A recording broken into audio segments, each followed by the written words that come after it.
off and introduce John, and then we'll start.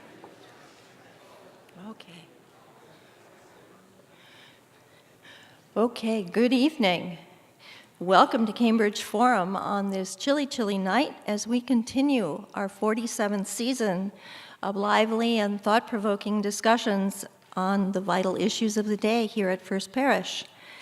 I'm Pat Zerke, the director of Cambridge Forum, and I am delighted to welcome you to this program with Nathaniel Philbrick, discussing the crisis of leadership in revolutionary America.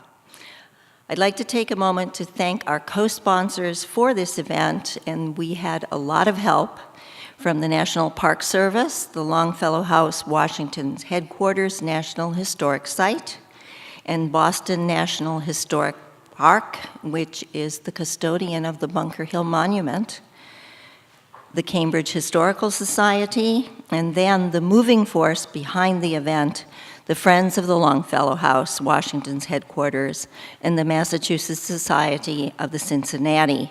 So please join me in thanking our co-sponsors.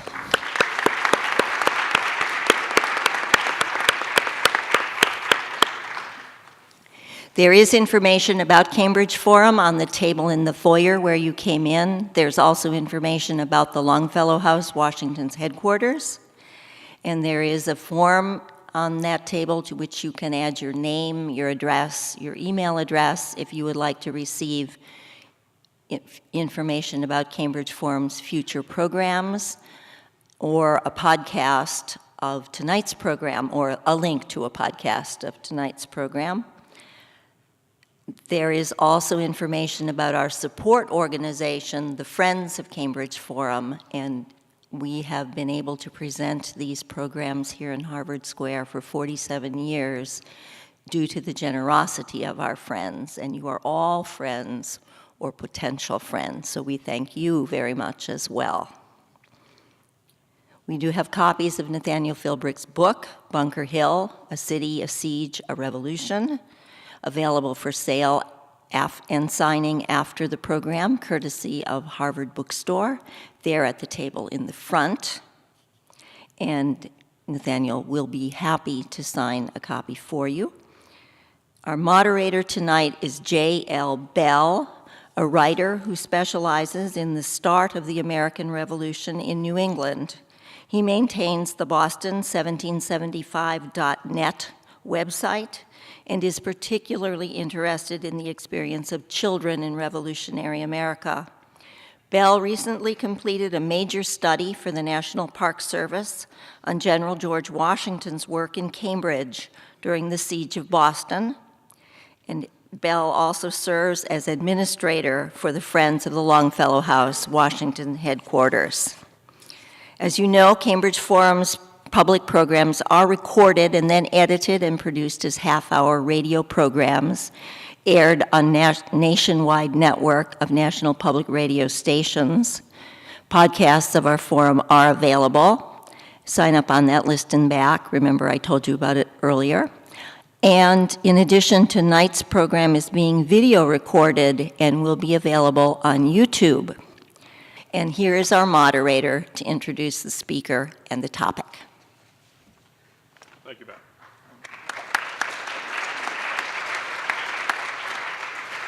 Welcome to Cambridge Forum, discussing Bunker Hill and the crisis of leadership in revolutionary America. I'm J.L. Bell, a historian of the American Revolution, and I'll be your moderator tonight. The Battle of Bunker Hill in Charlestown, Massachusetts on June 17, 1775 was the bloodiest battle of the American Revolution and the point of no return in the colonial rebellion. The engagement exposed leadership problems for both the victorious British and the losing American forces and stirred up bitter arguments that echoed for decades. Even as that fighting took place in Boston, the Continental Congress in Philadelphia was choosing a new commander. George Washington arrived here in Cambridge to take command of the troops on July 2nd. Who were the leaders in place on that hot day back in June? What new qualities of leadership did Washington bring to the American army outside Boston? Those are a couple of the questions that Nathaniel Philbrick addresses in his new book, Bunker Hill, A City, a Siege, a Revolution, which is the focus of our discussion. Nathaniel Philbrick is a leading authority on the history of Nantucket Island and a popular author on other parts of the American national saga. He serves as director of the Egan Institute of Maritime Studies and is a research fellow at the Nantucket Historical Association. Philbrick has authored or edited more than 10 books for adults and children on sailing, Nantucket history, and Massachusetts history.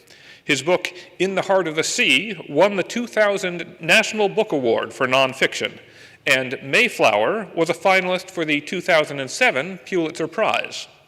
He has appeared on NBC Today Weekend, A&E's biography series, and National Public Radio, and has served as a consultant for the movie Moby Dick, shown on the USA Network.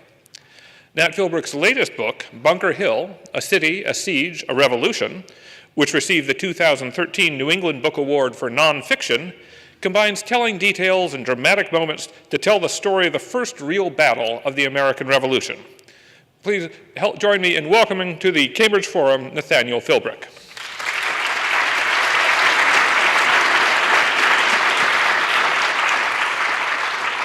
Well, thank you, John. It is really great to be in this building on this historic patch of earth where so much happened in the past and continues to happen in the present. And it's really great to be here to speak to you about the crisis of leadership in revolutionary America. Most of what I will have to say will be devoted to the discussion with John Bell, but before we get to that, I'd like to start with a brief account of what I encountered while writing Bunker Hill. Despite the title, Bunker Hill is not strictly a battle book. Instead of the focal point, the Battle of Bunker Hill is the turning point in the story of how the community of Boston responded to the collective trauma of a revolution. When I think about it, all of my books are about communities enduring enormous stress, whether they be the crew of a whale ship rammed by a whale, an outpost of pilgrims marooned in the American wilderness, or a regiment of cavalry trapped on a hill overlooking the Little Bighorn River. I guess I'm most interested in examining what kind of leaders emerge from these communities and what are the consequences of the decisions those leaders make. The leader who dominates the first part of Bunker Hill is Samuel Adams, the man who did more than anyone else to make the revolution an inevitability. Samuel Adams was an organizer, a thinker, and a conniver, a Puritan of the Enlightenment with a genius for finding the way to spread the word. I'd like to quote from my description of Samuel Adams and the decision he made in the fall of 1772 that, to my mind, put into motion the forces that would eventually lead to a revolution in Massachusetts. And this is from my book, Bunker Hill. He was 51, but with his gray hair and trembling hands, he seemed much older. He had a resonant singing voice, a distrust of horses, and a giant Newfoundland dog named Q that hated British soldiers. He had failed at every business venture he had ever attempted, but he had one extraordinary talent. He understood, in a deeply historic sense, the future. America had been founded by immigrants who, like little thanks to their mother country, had made a life for themselves in a distant land. And now the mother country wanted to assert her right to control the descendants of those immigrants. But there was a blatant absurdity attached to this claim. England was a tiny island on the other side of the Atlantic Ocean. America was a vast continent with a population that doubled every 20 years and that would soon include more English people than lived in all of Britain. No matter how strong the ties between America and England, this fundamental fact could not be ignored. Samuel Adams lived and inhabited this truth. He invested it with the spiritual fervor of his Puritan ancestors, but with an essential difference. Where the Puritans had seen God's will lurking behind the seeming disorder of daily life, Adams, thanks to the Enlightenment, also saw a human hand. There were no unintended consequences in the 18th century. If something had happened, something had caused it to happen, and Boston was now the victim of a more than decade-old plot on the part of the British ministry to enslave America, to drain this bounteous land of all her resources so that England, an island lost to luxury and corruption, could sustain the fraudulent lifestyle to which it had become accustomed. Nothing could sway Samuel Adams from these beliefs. No personal antagonism, and there were plenty, was enough to make him lose sight of the struggle for American liberty. He'd labored for more than a decade, writing articles and letters and attending meeting after meeting, But not until the fall of 1772, with the creation of the 21-member Boston Committee of Correspondence, did he find a way to link the fate of Boston to the entire province and ultimately to all the colonies. And I really think it is with the creation of the Boston Committee of Correspondence, in which this was when Massachusetts included modern Maine. And there were 250 towns, and it was with the invention of this committee that sent open letters discussing the issues of the day to the town meetings of all these towns, that what had been a forum on local issues, and if any of you have attended a town meeting, I live on Nantucket, and I can tell you from experience that a town meeting can be a combative form of consensus. It's a very personal form of figuring out where we want to go. And with the Boston Committee of Correspondence sending letters to these town committees, they became forums on the issues of the day rather than bridge repair and widening roads. And what he had created with this was an independent form of communication outside the royal government in Massachusetts. And he had turned these town meetings into chat rooms that created forums that set into motion what would ultimately be the American Revolution. The leader who dominates the first part, Samuel Adams, may have set the revolution in motion, but by the end of August 1774, he, along with his cousin John Adams and several other key revolutionary leaders, was on his way to the First Continental Congress in Philadelphia. And as tensions mounted and violence threatened to erupt in Boston and the surrounding towns, a different kind of leadership was required. Emerging as the new de facto leader of the Patriot movement would be the 33-year-old physician, Joseph Warren. And here I'd like once again to read from Bunker Hill in my description of Joseph Warren.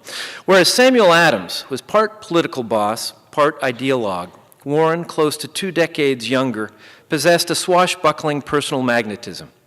He'd been born in the nearby town of Roxbury, just across from Boston Neck, and as a boy he was often seen wandering the streets of Boston, selling milk from the family farm. The eldest of 4 brothers, Warren was recognized as an unusually gifted boy, and when he was 14 he began his studies at Harvard. In the fall of that year, his father was picking apples from the top of a tall ladder when he fell and broke his neck. Warren's youngest brother, John, had been just 2 years old at the time of this tragic event, and one of his first memories was of watching his father's lifeless body being carried away. With the financial help of family friends, Warren was able to continue at Harvard and later served as a kind of surrogate parent for his brothers, particularly for John, who had recently finished his medical apprenticeship with Warren and was now a doctor in Salem. At Harvard, Warren's talent for pursuing a dizzying variety of extracurricular activities was soon evident. Early on, he staged several performances of the popular politically themed play Cato in his dorm room, also a favorite of George Washington. The French and Indian War was then in full swing, and it seems that he joined the college's militia company. A classmate later told the story of how Warren responded to being locked out of a meeting of fellow students in an upper-story dormitory room. Instead of pounding at the door, he made his way to the building's roof, shimmied down a rain spout, and climbed in through an open window. Just as he was making his entrance, the rotted spout collapsed to the ground with a spectacular crash. Warren simply shrugged and commented that the spout had served its purpose. For a boy who had lost his father to a fatal fall, it was an illustrative bit of bravado. This was a young man who dared to do what should have, by all rights, terrified him. And I talk about how Warren developed an interest in medicine at Harvard and would, during the smallpox of 1764, just as he was beginning his medical practice, would be involved in the inoculation of a large percentage of Bostonians and develop personal relationships almost immediately with a vast assortment of people, from loyalists to future patriots across the economic spectrum. And he was, as a doctor, he was in a position to get to know the people of Boston in a very direct way that crossed all sorts of social boundaries. Although Warren always looked to Samuel Adams for guidance, he quickly established his own identity as a political leader, becoming in 1772 the moving spirit behind the North End Caucus, a group quietly organized to handpick the candidates for key positions in town and provincial government. Warren had that rarest of talents, the ability to influence the course of events without appearing to assert his own will, what one contemporary described as the wisdom to guide and the power to charm. There were other Patriot leaders who believed they were calling the shots, another contemporary later remembered, but it was really Warren through the North End Caucus, an organization that most Bostonians didn't even know existed, who controlled, quote, the secret springs that moved the great wheels. Warren was also a leading member of the St. Andrew's Lodge of Masons, that society that served as the clandestine nerve center of the Patriot movement. And he was just someone who was young and ambitious and charismatic and was tailor-made for the chaotic rush of events that would become the revolution. Warren would, of course, die at the redoubt on Breed's Hill during the battle that also raises all sorts of questions about leadership or the lack thereof. As several observers made clear in letters and journal entries at the time, no American leader appeared to be in charge during this one-day battle that ended up having the best of all possible results for the Americans. When I was on the book tour for Bunker Hill, I was reading War and Peace, actually reading it on my phone, which was a real challenge. And I found that Tolstoy's description of the dynamics of battle to be highly relevant to what occurred on the Charlestown Peninsula on June 17, 1775. Tolstoy insists that the decisions made by generals have little ultimate impact on the outcome of a battle, which follows its own remorseless, if chaotic, sort of logic. A version of this occurred at Bunker Hill, and I'd like to return for the final time to my book in this introduction. After detailing how William Prescott, Israel Putnam, and John Stark did essentially their own thing in preparation for the British attack under the command of William Howe, meaning that no one was effectively in charge, I write,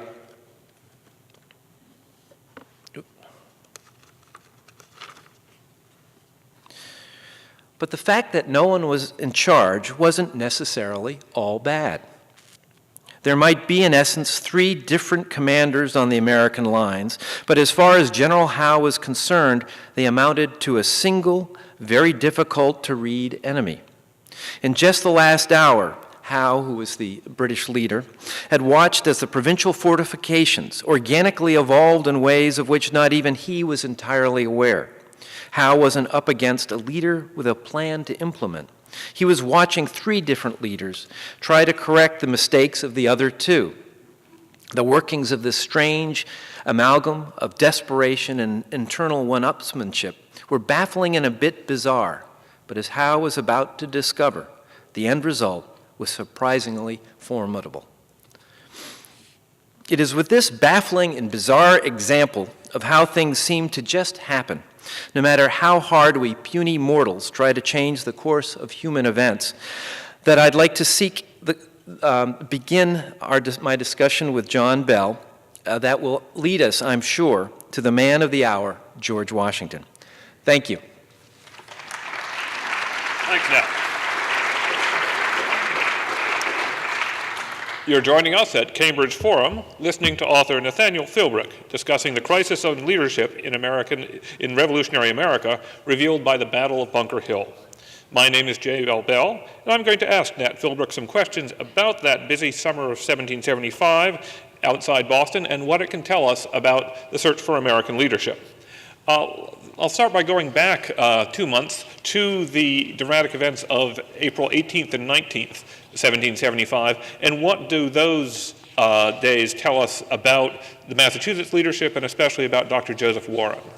Yeah, well, you know, the day of the shot heard round the world was one where, talk about an organic chaotic movement. And one of the things, Joseph Warren is the focus of a good portion of my book. And for example, he awakens in the morning, that morning, and hears that people have fallen in Lexington, and makes his way across, and will eventually be in Lexington as the British, who have made it out to Concord, are now literally fighting their way house by house back to Boston. And what the British had not taken into account was the fact that these town militias, which had been galvanized in the wake of the creation of the Boston Committee of Correspondence, could serve as a potential army for the revolutionary movement.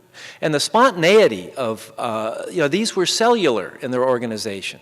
And so when the word went out, when Paul Revere and William Dawes famously went out and alerted the countryside that the British were coming, this was something that they were ready for. And that it was an outpouring of popular support that had no specific leader per se, except for the captain leading the militia, but they all knew enough that a system had been worked out through the efforts of Warren and many other provincial leaders by which not just Paul Revere and William Dawes, but a whole host of others participated in this getting the message out. It ignited a system that sort of went into place, and militiamen began to rush towards where they heard the British were. And so as the British made their way, there were the famous encounters at Lexington Green and on North Bridge in Concord.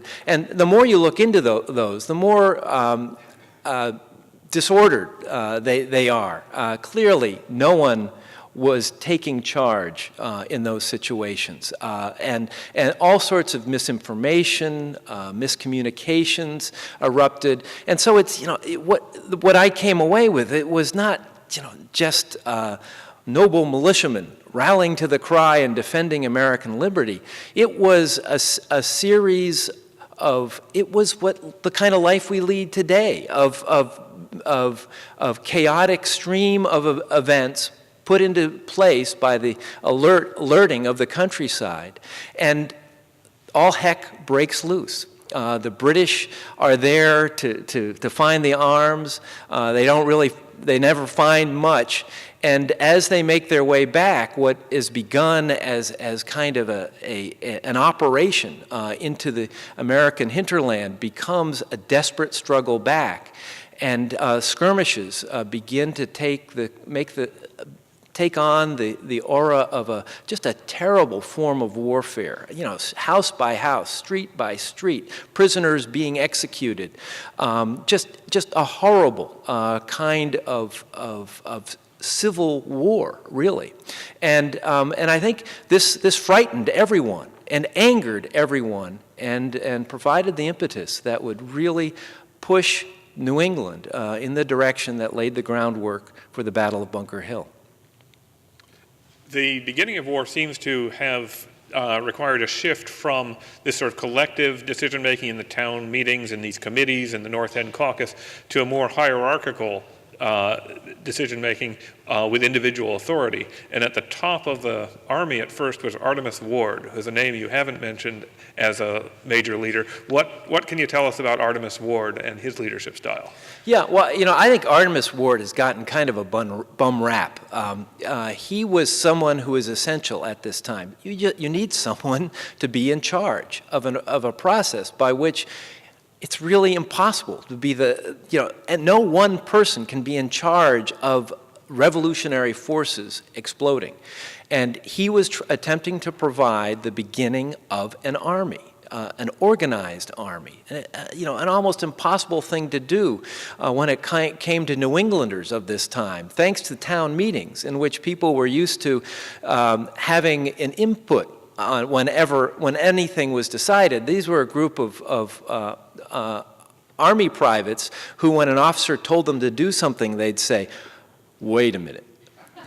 we're going to discuss whether we want to do this. And if we want to do this, we'd be happy to do what you've asked us to do. I mean, this is an attitude that it's very difficult to create a hierarchical army on the order of what they were up against with the British regulars. And so Artemus Ward was someone, he was not a swashbuckling, charismatic presence like Joseph Warren. He was suffering from kidney stones, I think it was, so he was feeling lousy all the time. But he was a man who did his duty. He showed up in the wake of this chaotic stream of militiamen arriving in Cambridge and Roxbury, and he began to put a command structure together. There were a lot of naysayers among the New England leaders who felt that he was not the man for the job. We need someone to take charge. But at this point, this was such a fluid event that if someone had said, okay, you're going to do it my way, the highway, many of these soldiers, and remember, it wasn't just Massachusetts. There were people coming from Connecticut. Oh my gosh, if you were from Massachusetts, someone from Connecticut was like a Martian arriving in good old Cambridge. New Hampshire, the same kind of thing. And so there were these groups that were uneasy in this alliance. And if there had been someone who came in strict and hard and said, this is how we're going to do it, I think in those early stages, it could have all just fractured and fallen away. And so I have to give Artemus Ward a lot of credit. I think he had his finger on the pulse of what, if you can call it a pulse, of what was going on. And even though he didn't look like perhaps he was doing much, the fact that he was there, sort of like Woody Allen says, you just show up is half the key to success. And Artemus Ward was this person who showed up and didn't get a lot of thanks for it in the aftermath of all this. Now, in the middle of June 1775, Artemus Ward and his colleagues received word that the British are going to try to break out of their positions on the Boston Peninsula and possibly take other positions. And word comes to their meeting place, which is in fact, the building no longer exists, but it was right across the street here. And how do they respond, and what does how does that lead into the fighting?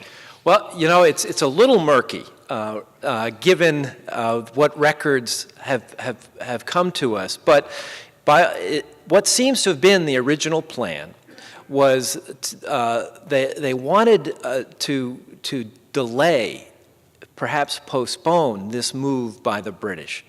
And to do that, the idea was to build an earthen fort, a redoubt, on Bunker Hill. Now, Bunker Hill is very different from Breed's Hill, where the current Bunker Hill Monument is. I see confusion just plagues this whole scenario. And it's a half-mile back on the Charlestown Peninsula away from Boston. It would not, a structure there would not have threatened the British fleet in Boston Harbor. It would not have necessarily caused the British to say, we need an immediate response. It would have been, let's assess this, and could very easily have accomplished what was intended, and that was to delay, if not stop, this movement. For reasons that remain unclear, William Prescott, who led about a little over 1,000 soldiers at night across the neck onto the Charlestown Peninsula, in consultation with the colonel of artillery and apparently Israel Putnam, another officer from Connecticut, after a consultation, which one reference seems to imply was rather heated, Prescott built his fort not on Bunker Hill, but on Breed's Hill, a smaller hill much closer to the British, really just in the figurative face of the enemy.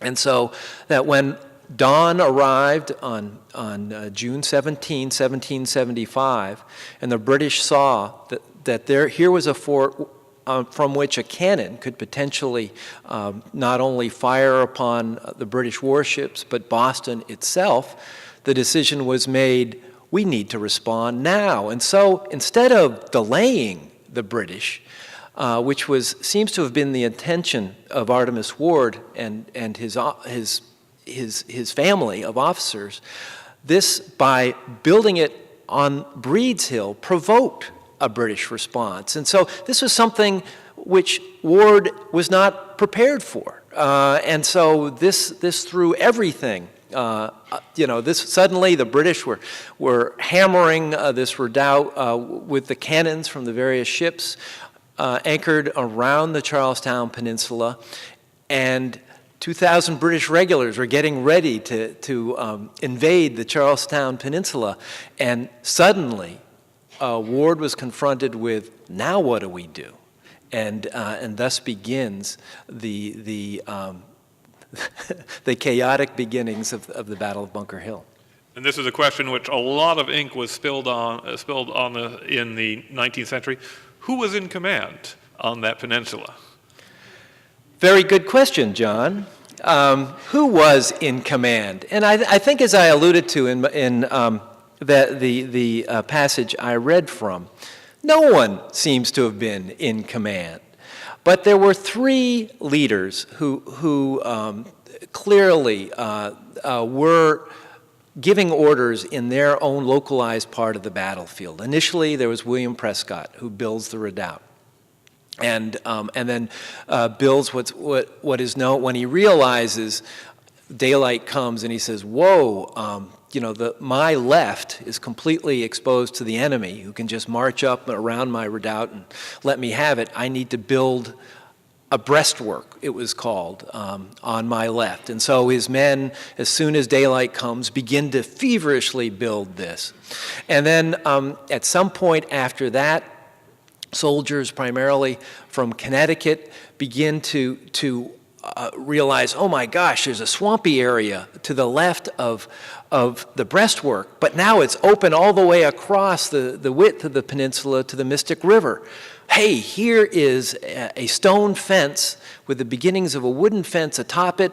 Let's make what becomes known as the rail fence. And they feverishly begin to build the rail fence, which was a kind of sandwich construction with, and they were so desperate they used new mown hay to fill it in. And to the British, this looked like something that could withstand a cannon. But of course, a musket ball could go right through it, but it provided them with a buffer, a barrier behind which to fight, if nothing else. And so that's going on. And the cannonballs are flying all back and forth, hundreds, and then of provincial soldiers are pouring across the Charlestown neck to reinforce. And as this is all going on, Israel Putnam is also a part of this, and he seems to be everywhere. He's one of the few officers who has a horse, a long-tailed horse, we are told, and he is charging around and seems to, his main focus seemed to have building a fortification atop Bunker Hill, about a half mile behind Breed's Hill, perhaps as a fallback, because it was clear if Breed's Hill is taken, where are they going to go? There's nowhere to go. He requests and then basically takes all of the picks and shovels that the Prescott's men had been using to make their fortifications. He takes them up to Bunker Hill to work on that. And so he is doing that, and then we get Colonel Stark from New Hampshire arriving later in the going, and he is a grizzled New Englander of the archest sort, and he casts a cold eye upon what is going on, and sort of looks at the Prescott's redoubt and harumphs, and is not particularly impressed by what Israel Putnam's doing, looks at the rail fence and may have contributed to helping that, but sees a fatal flaw, an Achilles heel in all of this. That beside the Mystic River, there is a cliff, a ledge that goes down to the beach. A beach, and on this beach, the British could have sent the light infantry and and basically get behind the American lines and attack them. And in fact, that is exactly what Howe was intending to do. Stark, at the last minute, orders his men to build a stone wall that plugs that gap. And so all of these officers are doing their own thing in the midst of this chaotic scene where Charlestown erupts in flames as the British set fire to that. 2,000 British regulars making their way across Boston Harbor on this sunny, windless summer day, while people on the roofs of Boston and on the hills surrounding this area are looking on as you know this incredible battle is about to unfold. And as I said before, no one, at least when it comes to the American side, seems to be in charge. And where was Dr. Joseph Warren? Well, Dr. Joseph Warren, at some point late in the going, makes his way, after checking in with Israel Putnam, makes his way to the redoubt and arrives late in the game, apparently dressed in his best suit, and is met with cheers and takes up his position there. He apparently wanted to be where the action was, and of course that vicinity is where he would die toward the end of this battle. And yes, well, how did the battle end for the Americans? What was accomplished and what was not accomplished? Well, you know, it's one of those things. You could not come up with a scenario that would be a better result for the Americans, in which, yes, they lose this battle. The British, after three charges, suffer casualties of close to 50%. Close to 1,000 British soldiers are killed or injured. And these were horrible injuries where the Americans were, if they didn't say fire till you see the whites of their eyes, were waiting to the last possible moment, making those musket balls have their maximum effect. And there weren't just musket balls loaded into those muskets. There were just awful things, rocks and pieces of rusted iron, and that made horrible injuries. And so half the British are lost, and yet they take the redoubt and send the provincial soldiers in harum-scarum retreat, running back across the neck back into Cambridge, and they lose the battle. No one in the chaos sees what happened to Joseph Warren. It is only later established that he indeed was lost in the final stages of it. But and to leaders, to civil leaders in Watertown and Cambridge, they're just going, what the heck is going on here? This is chaos. Artemus Ward is he was accused of hanging out in his quarters and not being there on the battlefield. But wait a minute, what was he going to do? The British could very easily have used this as a feint and attacked in Roxbury on the other side of Boston, or even gone up the Charles River to Cambridge.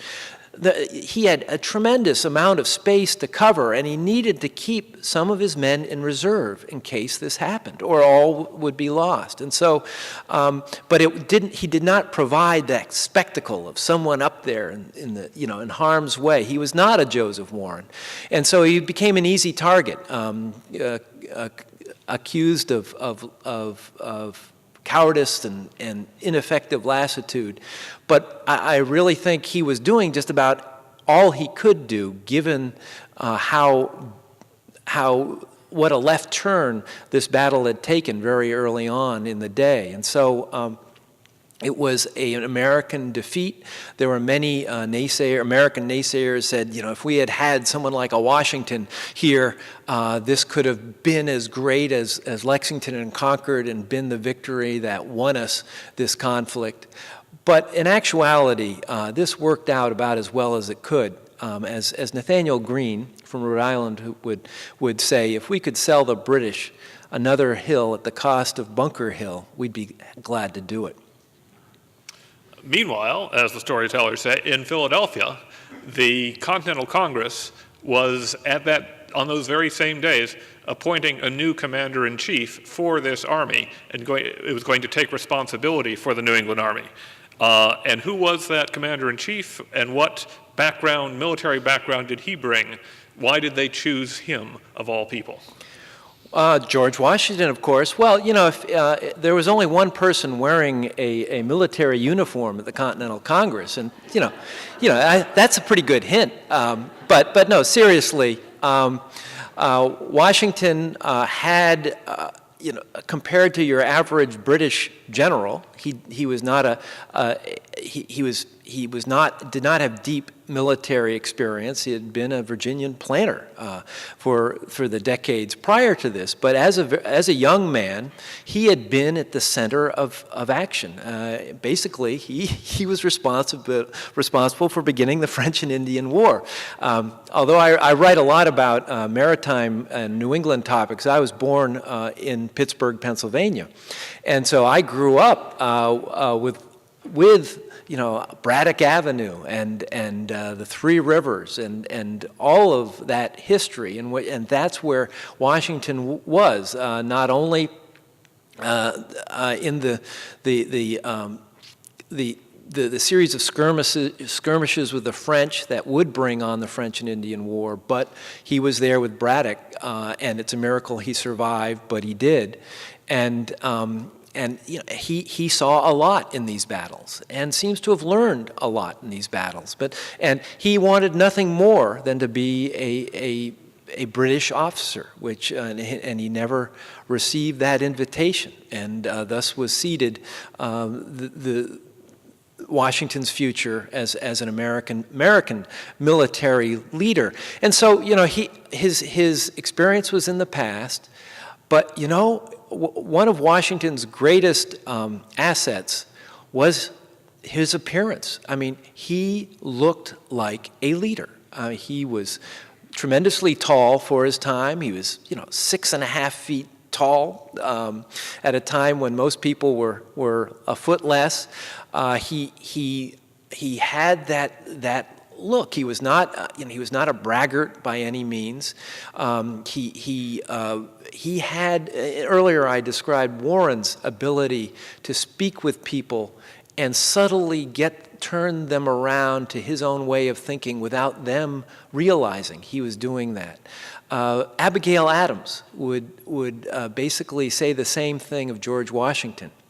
Later on, he had that ability to seemingly passively emerge from a group as the center of focus, and that was really how he emerged from the Continental Congress to be named the commander. I mean, John Adams takes credit in his memoirs for Washington, for putting Washington's name forward, being from Virginia.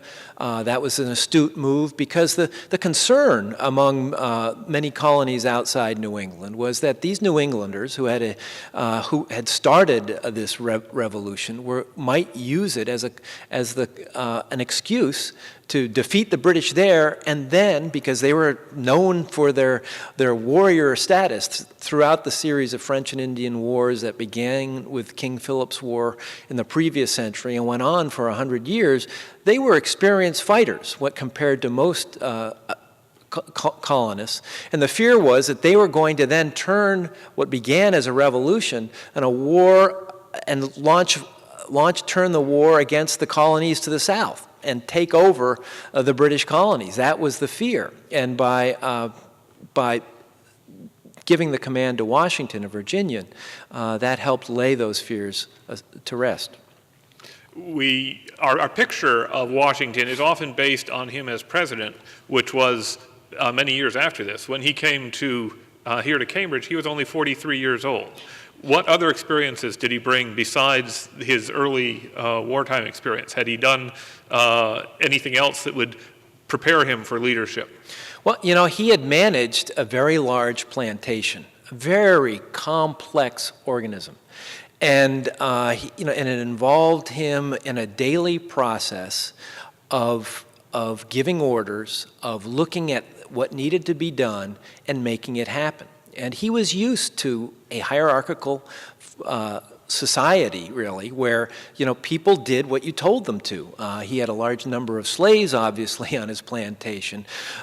But it went farther than being simply a slave master. He had this was a very complicated economic entity that he was in charge of, and it involved economic relations with British merchants, and he was also served in politically, and so he was wired into that side of things. He was not known particularly for his being an outspoken political leader, but he was someone who always seemed to be there and quiet, could listen, didn't have a lot to say, but when he did speak, people respected what he said. And so he had an aura about him that was reassuring in a way and full of authority. And I think it's kind of interesting, after Bunker Hill, where things are just coming out of left field every other day, events are cascading, and it's all threatening to just, go insane in a vortex of incredible change. Washington is a different kind of personality, completely. Someone, that rock around which the stream is forced to flow. And so he was, a different kind of person when it came to what New Englanders had seen with Joseph Warren and Samuel Adams. Massachusetts politicians had asked for Virginia commander. In fact, John Adams had asked for Washington. Washington had clearly wanted the job, and then in July 1775, he arrives here. Everybody gets what they want, and do they like it? No, particularly Washington. Washington was very disappointed is putting it mildly. He was horrified by what he found. I mean, he came up here, and this was a group of soldiers that many of them wearing exactly what they had on when they left their farms on the night of April 18th. And they had not washed since. They literally smelled, they were dirty, and they had that New Englander's talent for only listening to themselves when it came to doing that. They and New Englanders were not the only ones, but they clearly enjoyed their rum. This was part of it. They were remarkably pious. They prayed relentlessly every Sunday. But they were a combustible group, literally. In fact, the muskets kept going off. More people were getting injured through self-inflicted gunshot wounds than anything else during much of the siege. And Washington looked at this, and he had come to believe that the Battle of Bunker Hill had been won by these grizzled, disciplined New England militiamen who had, fought the British, and he realizes this is just madness. This is a group of farmers who are getting increasingly restless, and the whole problem is what to do next. Washington wants to turn this group into a professional army. They, being militiamen and having lived in an area that had more than a century-long tradition of where people served temporarily. You signed up for 9 months, and when that was over, no matter what was going on, you went home, largely because you were a farmer, and if you didn't get home, your family would starve to death. And most of Washington's army the time was ticking. They would be up at the end of the year. And so Washington looks at this and says, what am I supposed to do with these people that have no sense of what authority should do? And so some of his letters back home, which seem to have gotten spilled to others, were really critical of the New Englanders. And this created a real tension between Washington and the men he was trying to lead. And Washington also had big plans. How did those work out? Yeah, well, Washington, as you alluded to earlier, John, Washington is someone, if you've seen Washington on the dollar bill, you think of him as that marble man, the statue with some dust on top of his white hair, looking stoically at you and making you do what you're going to do. But Washington was not yet this kind of leader. He was young. He was in his early 40s. He looked at this group of militiamen who were all going to leave him potentially by the end of the year, and he was not content with a stalemate, what would become the siege of Boston. He wanted to attack. He wanted to get this over with. He was convinced that if there wasn't one brilliant stroke that won this thing, it could all just simply fall apart. Because he was quite right in realizing how unstable all of this was. So Washington had a fiery side that he had always done his best, particularly in his more mature years, to subdue. But it was still there, and what he wanted to do was attack Boston. To send his army into the streets of Boston, fight house to house, potentially burn the city down, and defeat the British and get this thing over with.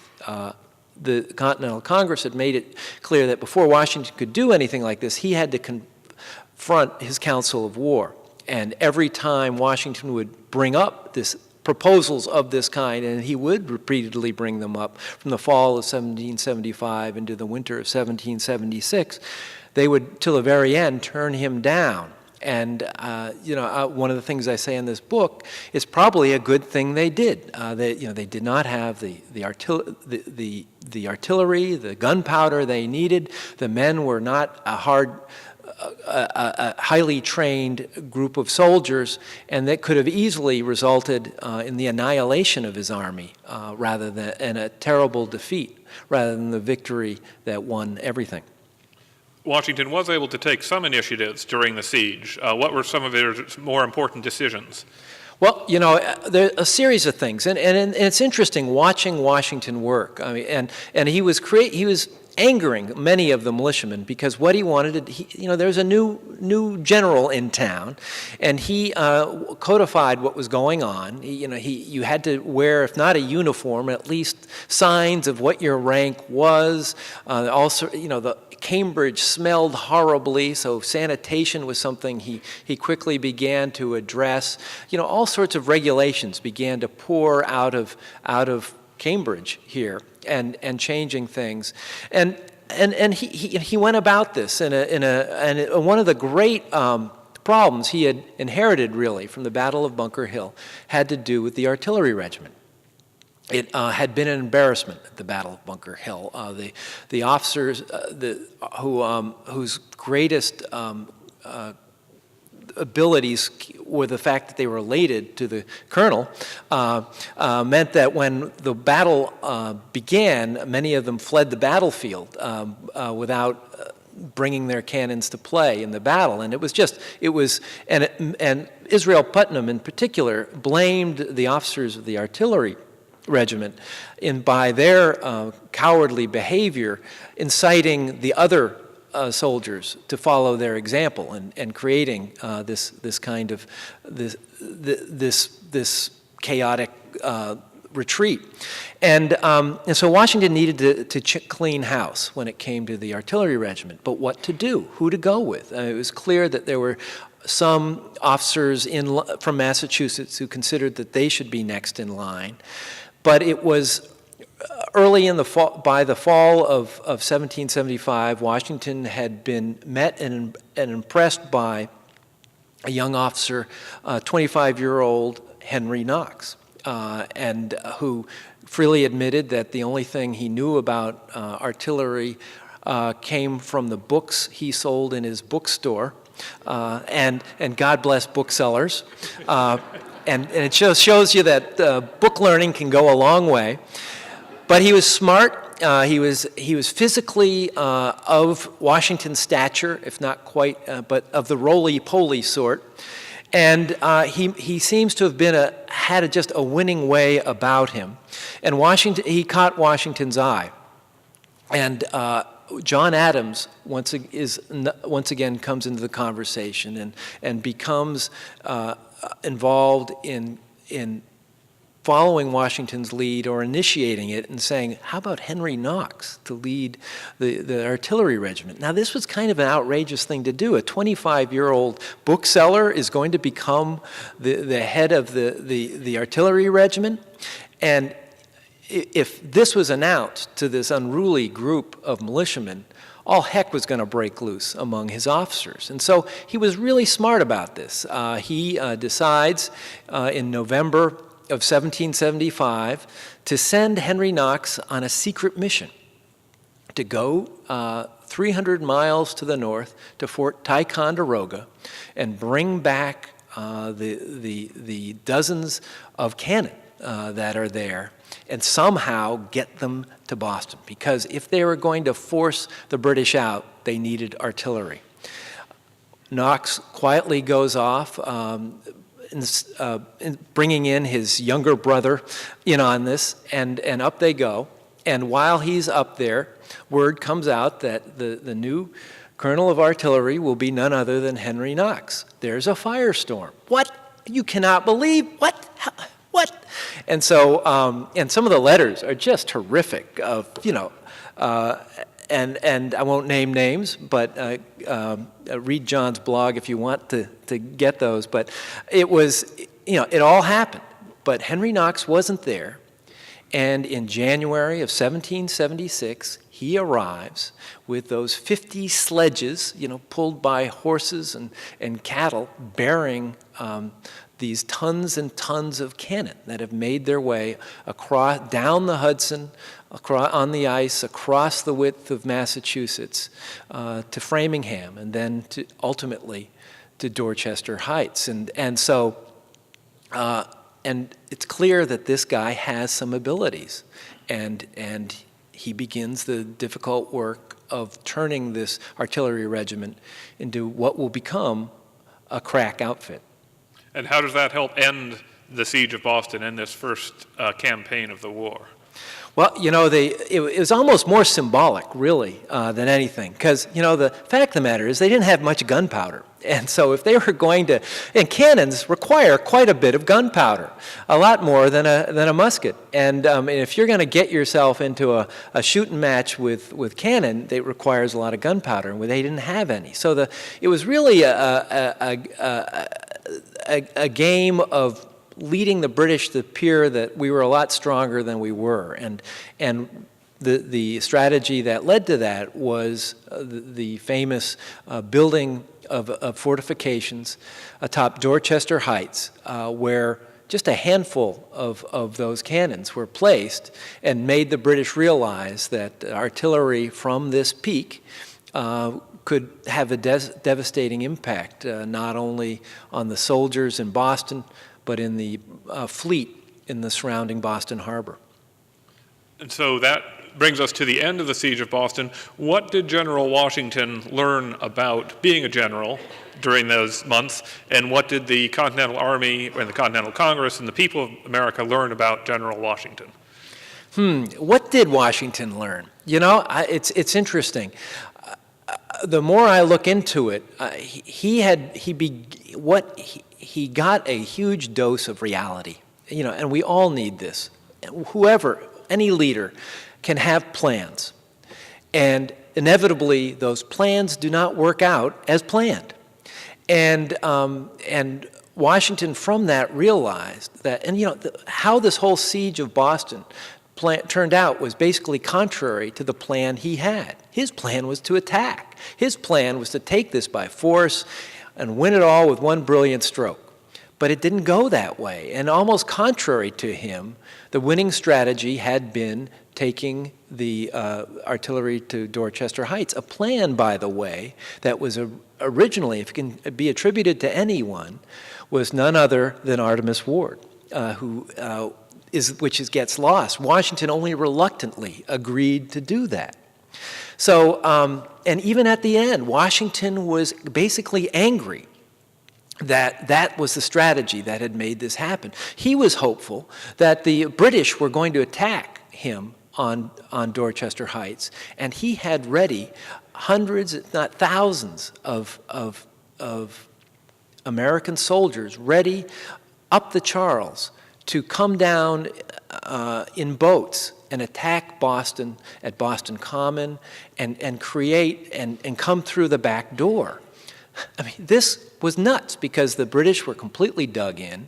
It could have annihilated the army just as it's one of those what ifs. It never happened because Howe, after being tempted to attack Dorchester Heights, a storm came and he realized, what am I doing here? We just want to leave anyways. He backed off and it was agreed to leave. But what did Washington learn from that? I don't know if he learned a lot. And as will be revealed, in New York, much of what he wanted to do in Boston, he would repeat there to no good effect. He still had a lot of learning to do. And I think one of the fundamental things about a good leader is that they are able to change, that they are able to say, wait a minute, okay, this is what I want to do, but it's not what I'm going to be able to do. What should I do as a consequence of that? That is very hard. A lot of people just blow up and say, the heck with this. If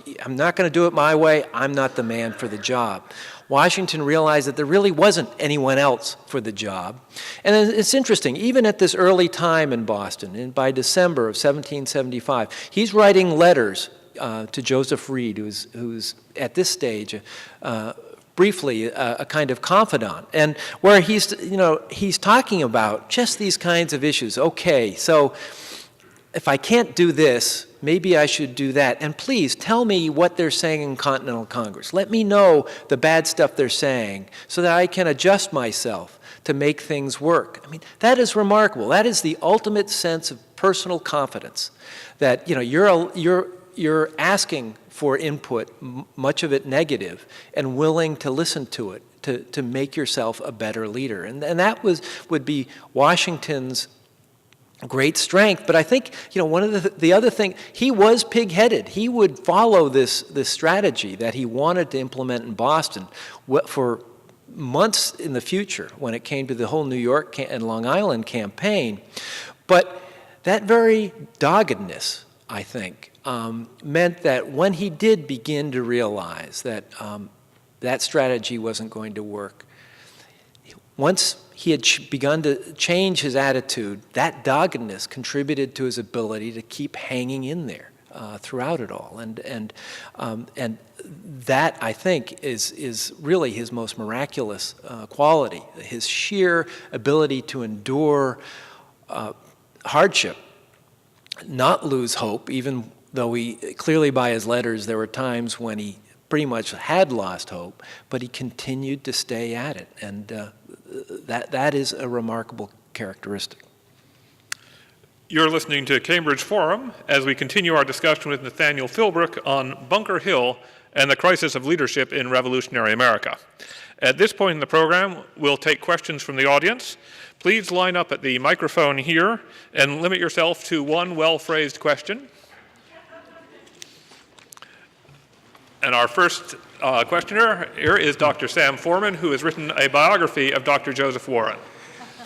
Mr. Philbrick, in Bunker Hill, you have shined a bright light on the reality and a good part of the creation myth of the what came to be the United States of America. And in these past months, you've talked to a variety of audiences around the country and even further afield. In reflecting on that and looking back over these last few months and your book, is there anything in the book that you would have emphasized, de-emphasized, or changed if you were to write it today? Yeah, well, first off, Samuel Foreman's excellent biography of Joseph Warren was absolutely fundamental to my own research process. So, and if you haven't read it, you got to get it. It is a great biography. And every book I write, I go through a period, particularly after, of going, oh my gosh, why didn't I do this? Why didn't I do that? There's all sorts of ways you could look at events and all that. And inevitably, I and that's the initial sort of 3 or 4 months of shaking my head. Usually that's just before it gets published. And then it gets published, and I go through, the process you just described, and talk about the book and learn to talk about the book, because that's a totally different process from writing the book. And then I begin to settle down a bit and begin to think, okay, now what would you change? And what I've begun to realize is, yes, there are things I would have changed clearly.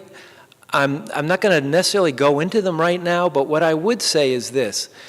One of the things that novelists, for example, my father is a James Fenimore Cooper expert and now retired, and he is in a process, along with other scholars, editing Cooper novels. And Cooper had a tendency to write the novel and then 10 years later return to it and revise it.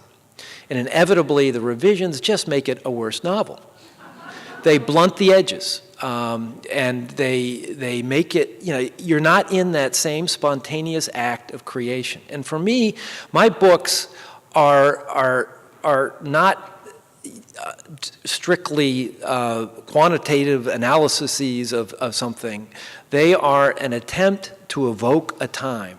And involved in that is the process I go through, which is very much a kinetic involvement with the sources and sort of making it happen. And from experience, I know once I begin to muck with that, I create issues that then just don't necessarily clarify or make it better. So besides a few minor tucks and nips and stuff like that, I think I'm going to, it's pretty much what it is. Thank you, Sam. Who was Nathaniel Green, and when did he appear on the scene?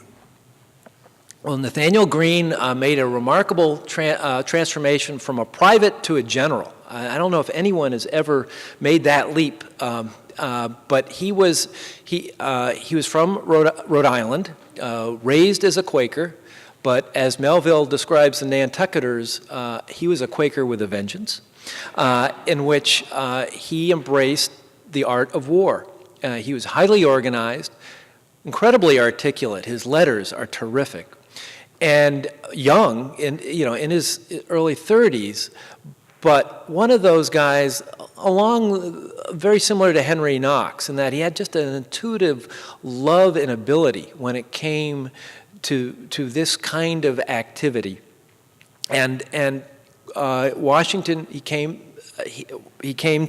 was one of the few officers that Washington saw some potential in.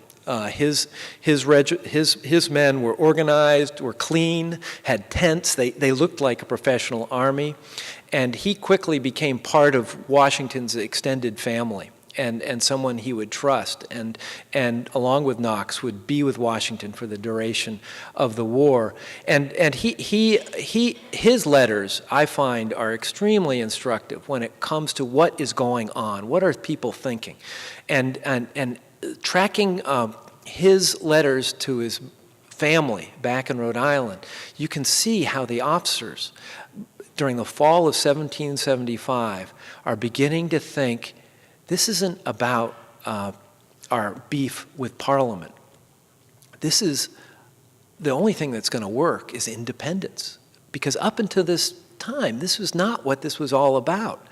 And you can see through his letters that this is what they're talking about. By December, this is what they're saying. And then, of course, would come Thomas Paine's Common Sense and what would eventually lead to the Declaration of Independence in the summer of 1776. But Green is someone that I find is a fascinating figure that would be absolutely essential to Washington in the future. Thank you.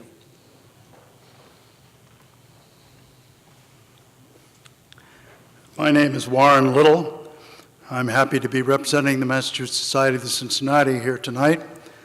As the fourth great-grandson of one of the artillery officers you referred to, I might comment that Henry Knox not only learned from the books that he sold, but also from the books that he borrowed and were loaned to him and never returned.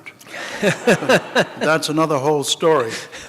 if I remember correctly, there was some real unhappiness when you talk about leadership amongst the ranks of the handed out to the officers, to the generals at the time. And I wondered if you might comment on this. Is that a clear question? Well, The officers received questions as to what ranks of generals. right. And there was a good deal of unhappiness about Yes. this, and I thought it might be interesting to Yeah, comment it on is. And it's, and this would be a problem that would plague the officer corps for the entire revolution. It was, for an officer, rank was everything. And it still is in the military. And it was, who outranks whom. And if someone, just because someone is better at it than the other does not necessarily mean they should outrank someone. And so this became a very contentious issue, complicated by the fact that you had, this wasn't really one army yet. You had Connecticut, you had, each of the colonies that became states had their own sort of pecking order of generals. And once it became more of an American army, this created a very complex source of controversy, as someone would say, as the Continental Congress would say, well, Connecticut has 3 generals, we can't, we got to give some to South Carolina. And to those serving, it just seemed insane, and yet there was a certain logic there. And so it was a constant battle within the officer corps, a jockeying of who is who, and I outrank you on all of this, and it was a huge diversion to Washington, who really just wanted to fight this war when half the time he seemed to be fighting with his generals. Thank you. I was wondering if you could help us understand what was going through the minds on the other side. And I'm particularly interested in General Howe and what he was like before and after the Battle of Bunker Hill, and then how that affected his leadership when he took over for Gage. Yes. Well, William Howe is, it's almost Shakespearean. I mean, he really is one of these enigmatic characters. He was described as, sort of dark hair, black eyes, didn't talk a lot, had a reputation, though, as one of the great tacticians of the regular army, of coming up with, because this was a time when armies would clash on the open field, that your ability to move lines and columns of soldiers around was key when it came to the tactics and strategy of a battle. And he was regarded as one of the top. He had served was distinction during the French and Indian War. In fact, he was one of those who clawed up the cliffs in Quebec and was there when Wolfe died so tragically, and his brother had died at Ticonderoga during the French and Indian War. I was just in England a couple of weeks ago and made the pilgrimage to where the Massachusetts was so felt indebted to Howe's brother that a monument is at Westminster Cathedral is there, and it's big too. I mean, it must have been a lot of money that the Massachusetts was willing to put up for, and this is in the 1760s, and imagine it, 15 years later, his younger brother is there leading the army as they march up Breed's Hill. He would, he would be criticized for the strategy he would follow. Clinton, another general, said, let's go the backdoor route, cut off their retreat on the Charlestown Neck, and then put them in a bag and annihilate the army. He went for a more direct approach, with the caveat that he was going to send his light infantry along that beach. That was the hole that was then plugged by Stark. And when that didn't work out, it became this brutal wave of assaults, 3 assaults. And Howe, surrounded by his staff, including a servant with a bottle of wine, led his men. He literally led his men into battle. Every member of his staff would be killed or wounded, and there were officers on both sides who would comment on how Howe stood all alone by himself on the verge of the American line in the midst of one of these charges. And as he would admit in a letter soon after the battle, it was in the midst of the early stages of this battle that he experienced a feeling I had never felt before, which is an extraordinary thing for someone of Howe's personality to express. He would make his way back down for that final charge. They would take the redoubt and win the Battle of Bunker Hill, even if it was a Pyrrhic victory. But there were those, and hindsight is a wonderful thing, where you see there the makings of his future. And I think you have to be a little leery of that. But there were many people, other officers, particularly Charles Lee, who would say that it was at the Battle of Bunker Hill that Howe experienced profound change. Later, in the Battle of Brooklyn, when really through a brilliant end run, he was poised to defeat Washington's army before it had a chance to cross the East River into Manhattan. All it took was one final push up a hill, and he refrained. He didn't want to have the casualties. And some have said it was the Battle of Bunker Hill that changed him. I think it's a little more complex than that. I think Howe and his brother, who was the admiral who would be leading the Navy, they were political moderates, and they didn't feel the Americans should necessarily be defeated. They were hoping for some kind of reconciliation and were leery of the knockout punch that would turn them into a defeated and angry people. Of course, that would be for no purpose, but that may have also contributed to that decision. But clearly, the Battle of Bunker Hill had a deep and lasting influence on his character as a military leader. Another great grandson here, Colonel James Barrett of Concord. Your talk is about leadership. One of our family's myths or facts, we hope it's a fact, that he was instrumental in the countercharge. I know the British were going out there to his munitions factory that he had on his farm, but didn't he kind of lead the charge that day back down towards the bridge? And he lost his nephew that day, too. Yeah, I mean, Nathaniel, I think his name was. Right. Well, he was, if there was a leader at the North Bridge, he was it. But it was clear that, this was, just imagine this. No one really knew at this point at Concord what had happened in Lexington. So no one really knew that things were in play.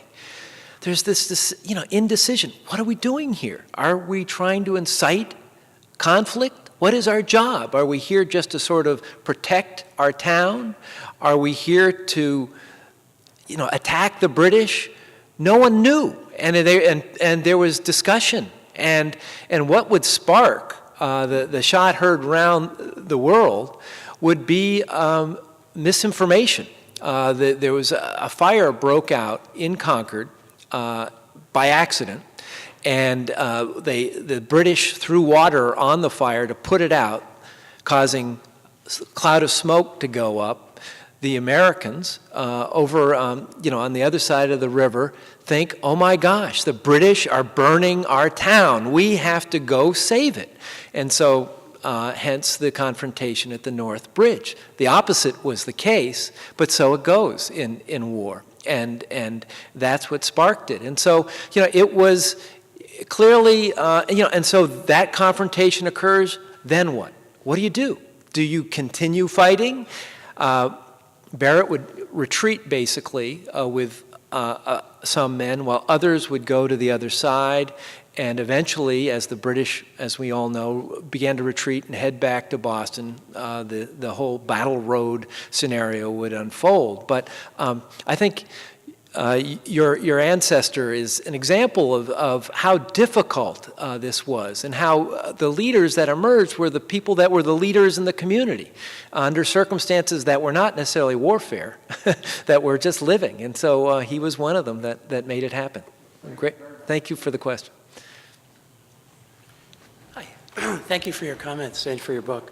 I wondered, I know you've touched on it, but can you take me to the battle, immerse me in the sights and sounds of the battle for at least a few minutes, or a minute, and describe the chaos and what the experience was like for the anonymous fighters and the carnage afterwards? Yeah.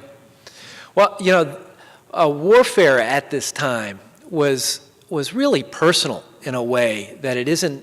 You know, warfare is always personal, but it was, you know, it was close. The engagements were then, and so the Americans were dug in across the width of the Charlestown Peninsula. Some of them in the redoubt, some of them behind the breastworks, some of them along the rail fence, and then even those others behind the stone wall that Stark had created.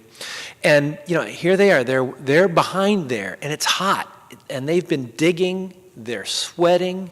Those in the redoubt have been there since the previous night. They're hungry. They're really, really thirsty.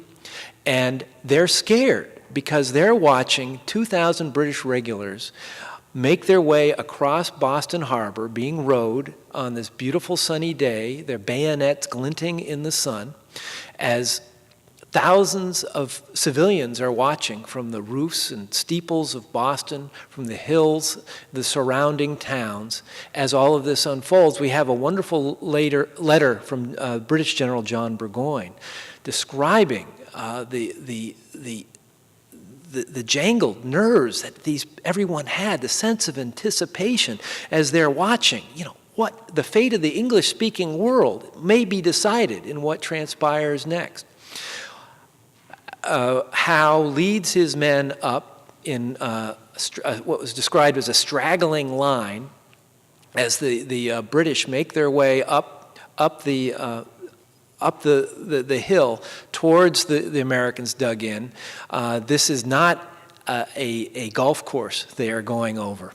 It's full of rocks. It's long hay that's basically in many up to their waists, and it's lined with very irritating fences everywhere, so that, you know, this formation upon which the British strategy is based gets stopped whenever they have to pull apart these fences and continue on. And the Americans are just sitting there waiting. And so this is all going as the British are sweating their way up the hill in their woolen uniforms. It's not until they're 50, even 30 yards from the American line. You know, and at that stage, people can hear what people are saying. Can you imagine the anxiety, the tension, as all of this is, you know, with just the sounds of drums and fifes as they're making their way up, and then within 30 yards, the musket balls are unleashed from the American muskets. This is described by some as you know, like popcorn popping and clouds of smoke as the British soldiers begin to fall. And there are the Americans, and you know, these people are not professional soldiers. No one has been in a situation like this. Some of them have been in the skirmishes at Lexington and Concord, but those were moving. You know, those were moving from house to house. Here, they're dug in, you know, with nowhere to go. And what everyone is terrified of is the awesome spectacle of a British bayonet charge, where the tactic is you fire, and out of the smoke come these big British soldiers with their high hats, making them seem even larger, with their bayonets thrust before them, charging and screaming. You know, it's enough to terrify anyone. However, because of that initial volley, they are driven back. The British officers are very upset that the soldiers stopped to fire rather than prepare and do that bayonet charge. They're forced to do it over again. And remember, the Americans know they do not have much gunpowder.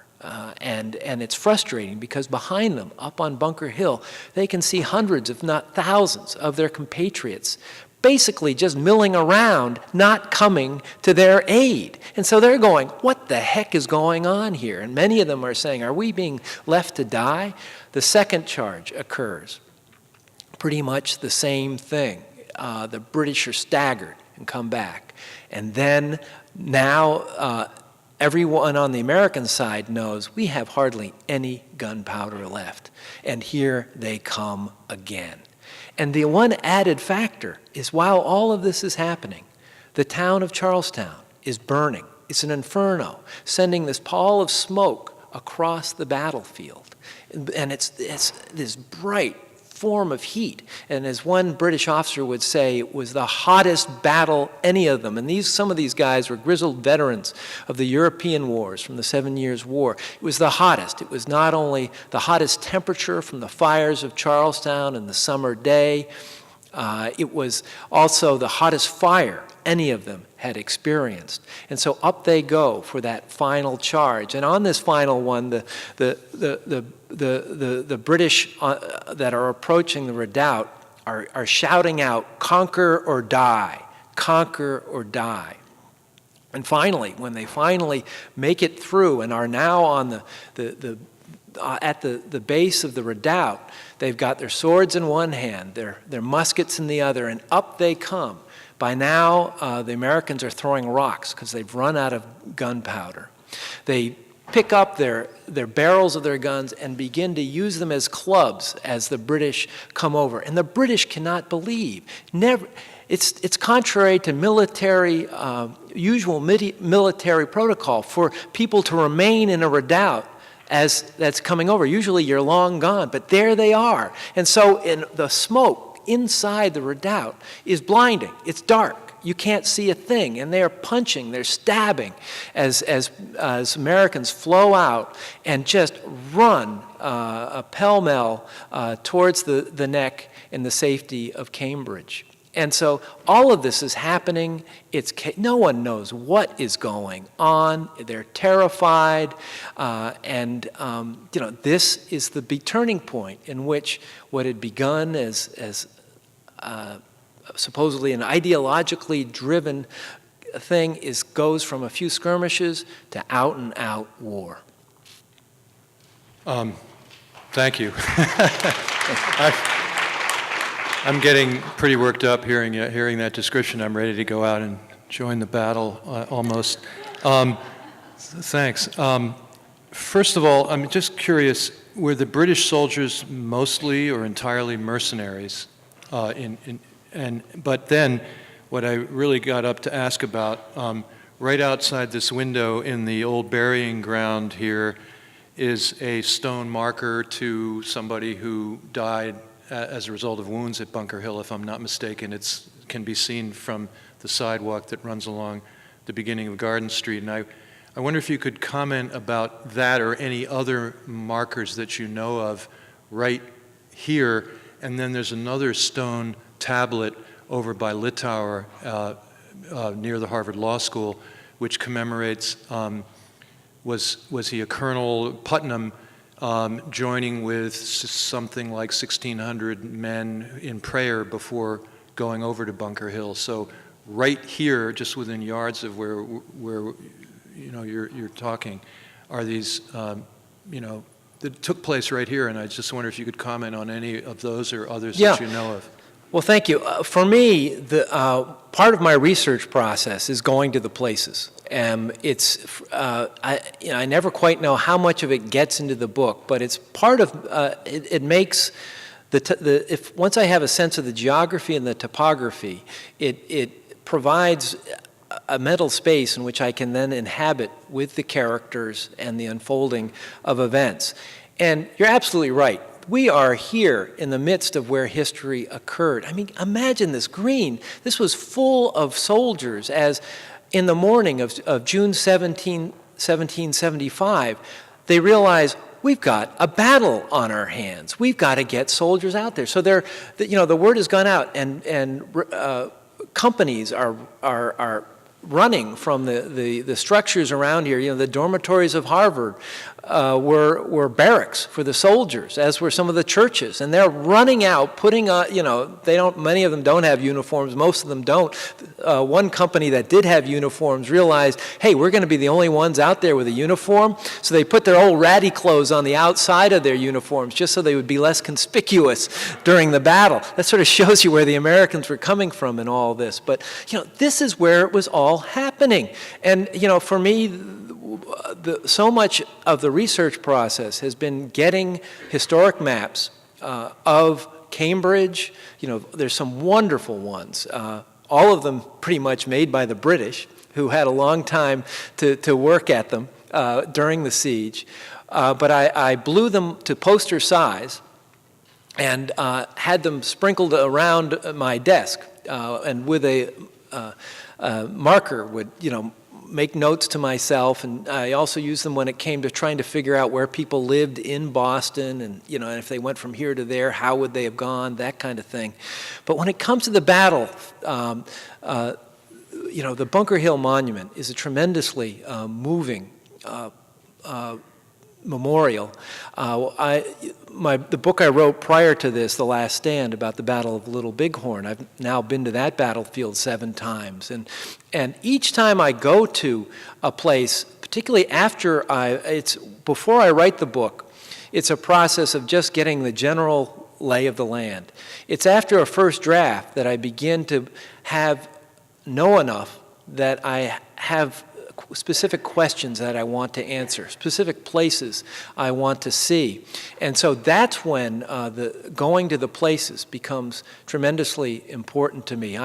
Sadly, while I was writing Bunker Hill, my uncle was suffering an illness from which he would eventually die. And I was sort of the designated person to visit him at Spalding Rehab right here. And so much of my time while I was working on that book was beside Uncle Chuck.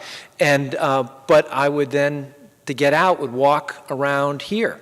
And it really is remarkable when you're in the midst of writing a scene such as the battle scene, to go to the place. And even though it bears little resemblance to what it once was, with street buses and cars and trucks, and there is something about the land that makes us realize people were here at that time, and we are people now, and there is something vital that connects all of us.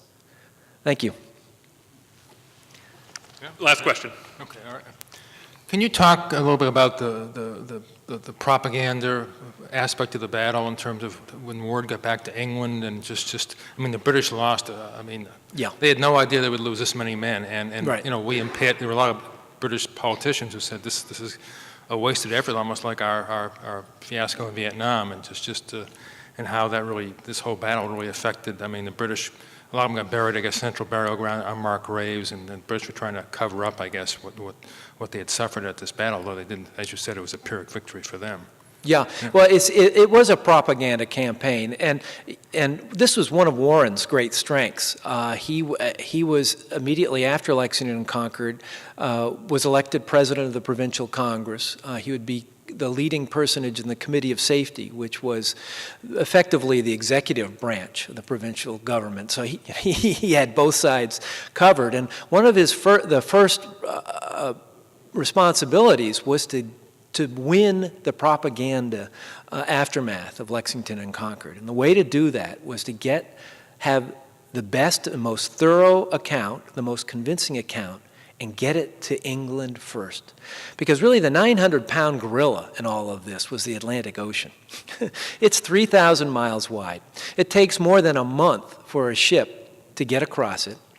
Once it gets to Britain, it takes about another month for Parliament and the King to figure out the ministry, what they're going to do. And then it takes more than a month to come back. So that's at least a 3-month lag. And in a revolution, things by definition happen quickly. And so that the British were responding, to things that had long ago no longer applied. And so they were always behind it. And Warren and other provincial leaders after Lexington and Concord went out and interviewed militiamen who were at Lexington and Concord, and even British soldiers who had been captured. And their they were interviewed. It was written down. Their testimony was written down, and this was all assembled into an account that was, of course, more than a little one-sided, but it was very thorough, very complete, and they knew that General Gage, who was then the leader of the British forces, had already sent out his account, but they also knew he had sent his account on a vessel known as the Suki, which was not particularly fast vessel. New Englanders were mariners and recognized that if we go with a smaller schooner and we don't put a cargo in her but give her the ballast, use ballast stone to give her just the right ballast, just the right trim, we should be able to beat this ship. So they took a little more time, got it right, sent her out, Captain Derby, and on the Cuero, she was called, secretly left Salem, and she did not just pass the Suki, she put almost a month between her. I mean, it was weeks. And so this Salem captain arrives in London with this typeset account that is, without any response. The British ministers go, okay, now don't worry, this couldn't have happened. We're going to get Gage's account, and we'll get this. But week after week goes by. The British ministers are so frustrated. One of them even sent a letter to Gage, even though, where is it? Even though they knew it was going to. Finally, it arrives in June, but by then it had been lost. And unfortunately, he had a different slant, but he describes the same thing. And already the Americans now have the advantage in the propaganda campaign, and thus it would go, a slowly unfolding nightmare for the British government. All right, thank you very much. Thank you.